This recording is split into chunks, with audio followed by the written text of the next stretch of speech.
L शेल्बिया कोहेनला 2020 साली जगातली सर्वात सुंदर मॉडेल मानलं गेलं. जगभरातल्या अनेक ब्रँडसाठी मॉडेलिंग करणारी ही मॉडेल एकेकाळी इस्रायलच्या सैन्यामध्ये एअरफोर्समध्ये काम करत होती. ही आहे गल गडोट. आपल्यापैकी अनेक जण गल गडोटला ओळखत असतीलच, विशेषतः तरुण पिढी तरी नक्कीच ओळखत असेल. वंडर वुमन म्हणून ही फेमस आहे. गल गडोट ही सुद्धा इस्रायली डिफेन्स फोर्सेसमध्ये काम करत होती. 2006चं इस्रायल विरुद्ध हिजबुल्ला यांच्यातलं जे युद्ध झालं त्यामध्ये गल गडोटचा विशेष सहभाग होता. इस्रायलच्या इतिहासात आणि वर्तमानात जर बघितलं तर अशा अनेक महिला सापडतात ज्यांनी आपल्या देशासाठी सैन्यात काम केलं, त्याचबरोबर आपलं करिअर सांभाळलं आणि वेळ प्रसंगी बॉर्डरवरती आपले प्राण देखील दिले.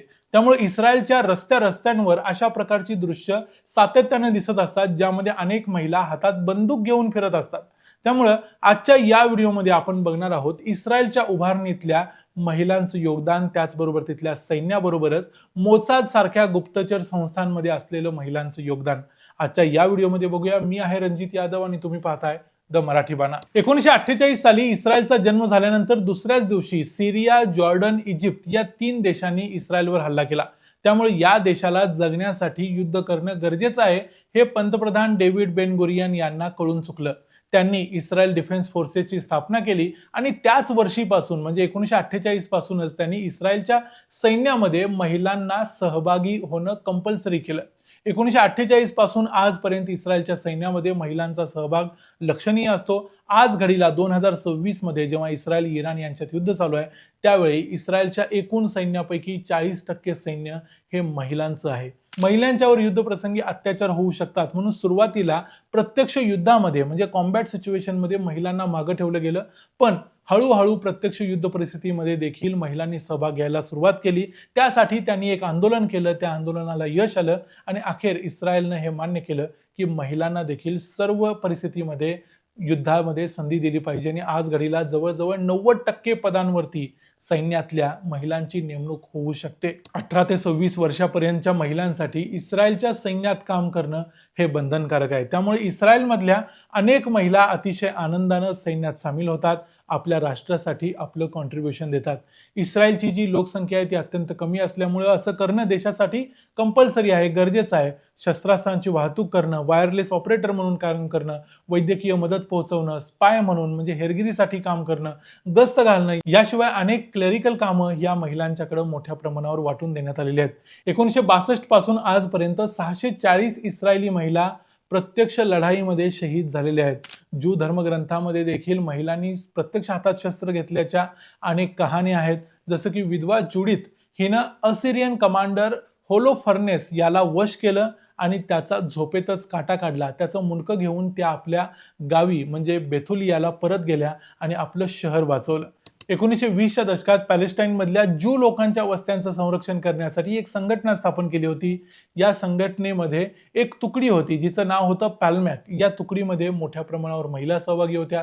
दुसऱ्या महायुद्धाच्या काळात देखील अनेक ज्यू महिला ब्रिटिशांच्या स्पेशल ऑपरेशन्स युनिटमध्ये काम करत होत्या. या महिला पॅराशूटच्या मदतीनं जर्मनीच्या बॉर्डर्समध्ये जायच्या, तिथं जाऊन हेरगिरी करायच्या आणि ब्रिटिशांना मदत करायच्या. यानंतर इस्रायलच्या सैन्यातल्या महिलांच्या कर्तबगारीच्या आपण अनेक गोष्टी पाहणार आहोत, पण त्या अगोदर मी तुम्हाला एका इंटरेस्टिंग ऍप बद्दल सांगतो. युद्धामुळे अनेक लोकांच्या आयुष्याची घडी सध्या विस्कटलेली आहे. त्यामुळे अनेक लोक मला कमेंट्समध्ये विचारतात की आपलं उत्पन्न कसं वाढवायचं. तर मी तुमच्यासाठी एक जबरदस्त ऍप सुचवू इच्छितो, market wolf.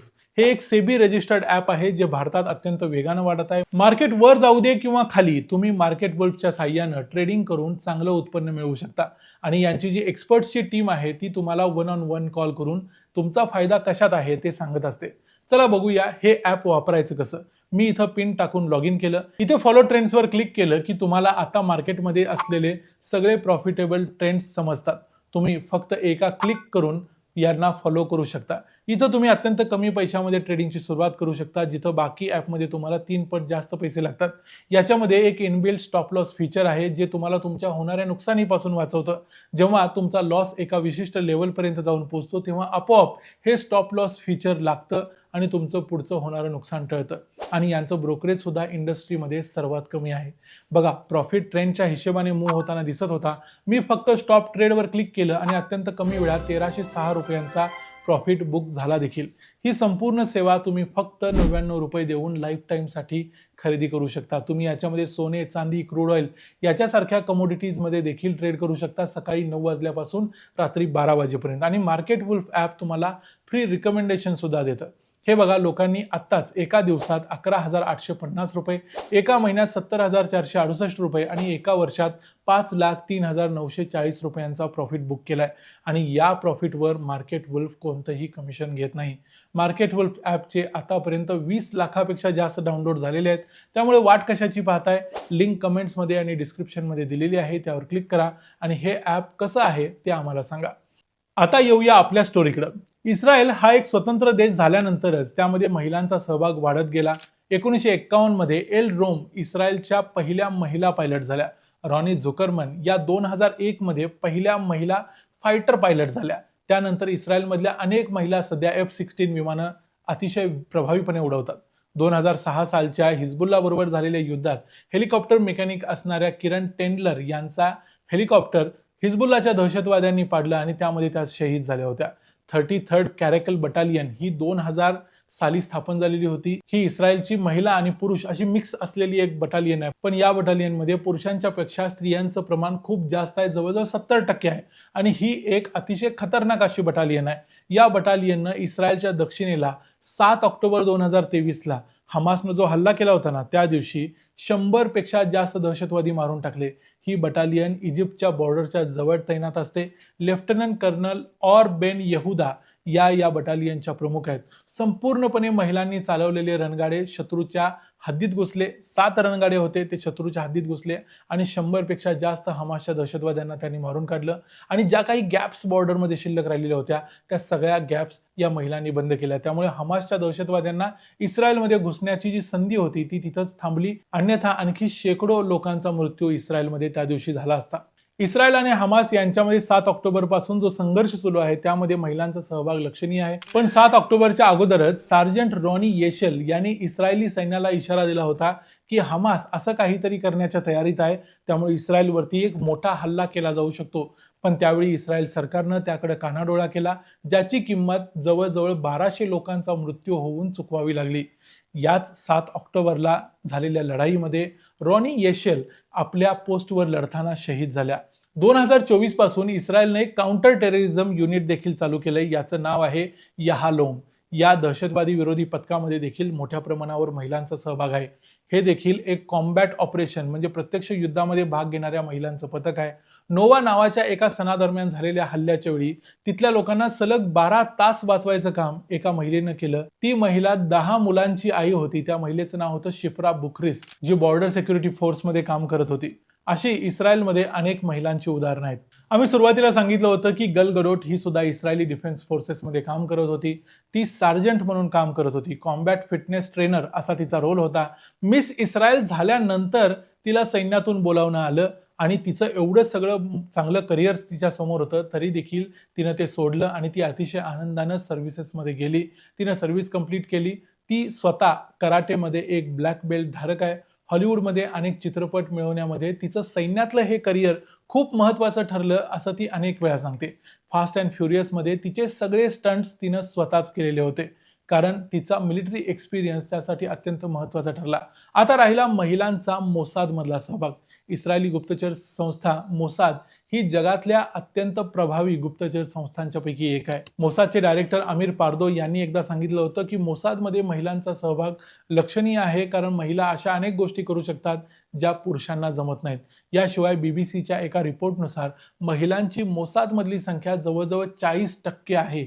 मोसादमध्ये special operations, surveillance, strategy analysis, cyber security अशा अनेक विभागामध्ये महिला काम करत आहेत. मोसादमधल्या अत्यंत महत्त्वाच्या काही महिलांची नावं सांगायची तर अलिजा मेगन हेलवी या 1972च्या ऑपरेशन रॅथ ऑफ गॉड पासून जवळजवळ 40 वर्ष मोसादमध्ये कार्यरत होत्या. ऑपरेशन रॅथ ऑफ गॉड म्हणजे म्युनिक ऑलिम्पिकमध्ये जे काही झालं त्यानंतर इस्रायलनं जे ऑपरेशन केलं त्यामध्ये. शेरिल बेंटॉव, सीमा शाईन यांच्याशिवाय अनेक महिला मोसादमध्ये सध्या काम करत आहेत. याच्यापैकी काहींची नावं एजंट के, एजंट ए अशी सांगितली जातात, कारण अजूनही त्या ऍक्टिव्ह असतील म्हणून. मोसादमध्ये इराण डिपार्टमेंट नावाचं एक स्पेशल डिपार्टमेंटच आहे. यामध्ये देखील अनेक महिला काम करतात. इस्रायलची लोकसंख्या कमी आहे. जगभरामध्ये ज्यू लोकांची लोकसंख्या कमी आहे. त्याच्यावर इस्रायलनं अतिशय व्यवस्थितपणे मात केलेली आहे. आपल्या देशातल्या महिलांचा सैन्यामध्ये वापर करून. जेणेकरून त्या देखील आपल्या देशासाठी लढण्याची तयारी ठेवतील आणि प्रसंगी जीव देण्याची संधी देखील त्यांना मिळेल. जेणेकरून आपल्या राष्ट्रावर त्या देखील पुरुषांच्या इतकाच हक्क अभिमानाने सांगू शकतात. जगामध्ये अशाच पद्धतीची कंपल्सरी महिलांसाठी मिलिटरी सर्व्हिस असणारे 4-5च देश असतील. त्यापैकी तुम्हाला ज्यांची नावं माहिती असतील त्यांची नावं तुम्ही आम्हाला कमेंट्समध्ये सांगा. पण इस्रायलमध्ये मात्र ही गोष्ट अत्यंत कंपल्सरीली पाळावीच लागते. इस्रायलमधल्या महिला सैनिकांची ही गोष्ट तुम्हाला कशी वाटली ती आम्हाला कमेंट्समध्ये जरूर सांगा. अशाच पद्धतीची कंपल्सरी मिलिटरी सर्व्हिस भारतामध्ये महिलांसाठी असायला पाहिजे काय? किंवा भारतामध्ये पुरुषांसाठी आणि महिलांसाठी देखील असायला पाहिजे काय? ते आम्हाला कमेंट्समध्ये जरूर सांगा. व्हिडिओ आवडला असेल तर व्हिडिओला लाईक करा, चॅनलला सबस्क्राईब करा आणि मार्केट वुल्फ हे जे ॲप आहे ते भारतात अत्यंत वेगानं वाढत आहे. त्याचे आतापर्यंत 20 लाखापेक्षा जास्त डाउनलोड झालेले आहेत. त्यामुळे त्याची लिंक मी डिस्क्रिप्शनमध्ये आणि कमेंटमध्ये ठेवलेली आहे. त्यावर तुम्ही क्लिक करा आणि तुमच्या ट्रेडिंगच्या प्रवासाची सुरुवात करा. आता पुन्हा भेटू पुढच्या व्हिडिओमध्ये. तोपर्यंत पाहत रहा द मराठी बाणा. जय हिंद, जय महाराष्ट्र.